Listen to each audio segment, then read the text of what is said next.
Bueno, primero que todo, ¿qué tal? ¿Cómo están? Yo les voy a hablar acerca de qué trata esta escuela. Bueno, esta escuela habla más que todo de exponer a Parménides y a Heráclito. Y pues, exponiéndoles de qué tipo. Los exponía hablando de cómo fundamentaba sus teorías en base a sus propios conocimientos.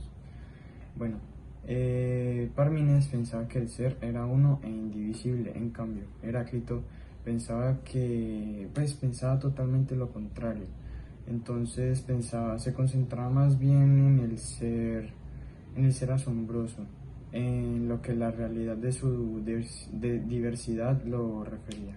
Bueno, también nos dice que el fluir continuo de todo lo concreto y el cambio constante son condiciones fundamentales para la experiencia de la sensibilidad humana. Heráclito después fue uno de los grandes filósofos que contribuyó al inicio de la filosofía en Grecia. Junto al grupo de Mileto, ellos consideraron que el inicio o el origen del mundo no se basaba solamente en el pensamiento religioso o en las explicaciones que le daban los dioses del todo. Por el contrario, él pensaba o consideraba que el origen del mundo lo podía dar el hombre por sí mismo y darle explicación a todo lo que acontecía a su alrededor. Heráclito fue uno de los primeros filósofos físicos que contribuyó o ayudó a la teoría de la física. Su teoría se basaba en que todo está en un constante cambio, todo cambia. Y una de las frases que él utilizó para justificar o dar a entender su teoría era que nadie se baña en el mismo río dos veces.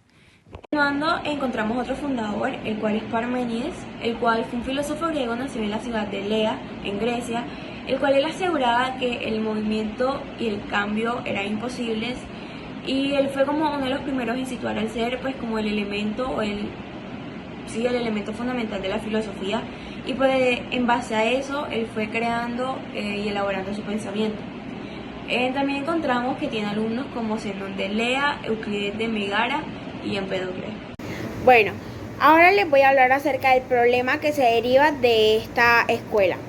El problema que se impone tras Heráclito y Parménides es la búsqueda de aquellas condiciones que permitan mantener una armonía o aquella conciliación de la razón frente a la multiplicidad de la experiencia.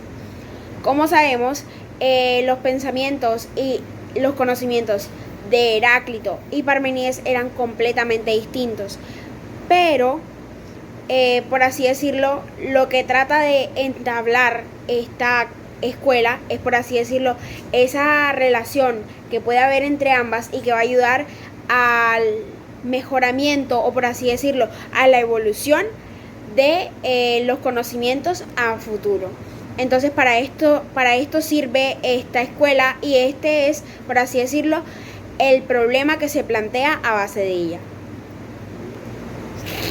Ahora hablemos un poco acerca de las semejanzas. En la parte de las semejanzas tenemos dos principales. La primera es la siguiente. Se puede determinar que ambos filósofos distinguen dos ámbitos importantes. La primera sería el ámbito único, común e idéntico para todos, que puede ser captado por un logos común, o también conocido como el nous estable, que sigue un método correcto de interpretación de lo real. Y con respecto a la segunda, sería que ambos consideran a la filosofía como la única vía hacia la verdad, y también tenían en cuenta o estaban de acuerdo con que los filósofos serían los únicos portadores de la misma. Por así decirlo, serían aquellos conductores, aquella vía que transmitiría el conocimiento, y que la filosofía se caracterizaría por ser aquella madre que contiene cada una de esas partes importantes que nos llevarían a conocer como tal la verdad, nos enseñarían cómo utilizar la razón y nos permitirían saber mucho más acerca de lo que conocemos hoy en día. A continuación les estaré hablando acerca de tres diferencias entre Heráclito y Parménides. La primera diferencia entre estos dos filósofos es que Heráclito consideraba de que existía el devenir perpetuo, de que el mundo no era constante y era cambiante, y Parménides se caracterizó por la afirmación de que el mundo sí era estático, de que no era cambiante y de que el devenir perpetuo no existía. En la segunda diferencia tenemos de que para Heráclito, como consecuencia del devenir perpetuo, el camino a la verdad era uno solo y de que estaba en constante cambio. Y Parménides pensaba todo lo contrario a esto.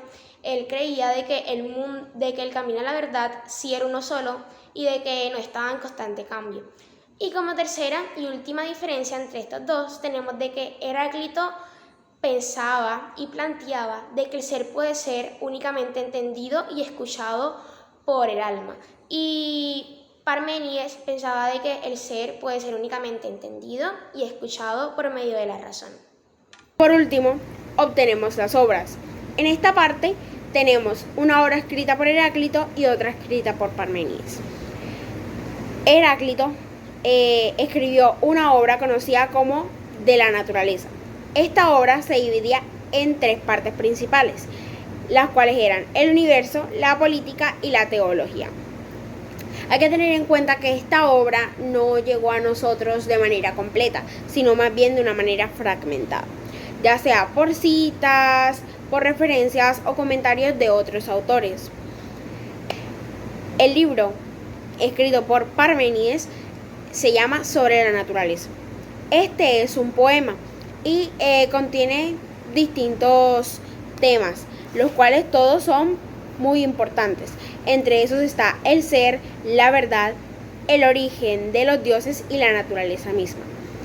Hay un dato muy importante con respecto a este poema y es la argumentación que implementa Parménides.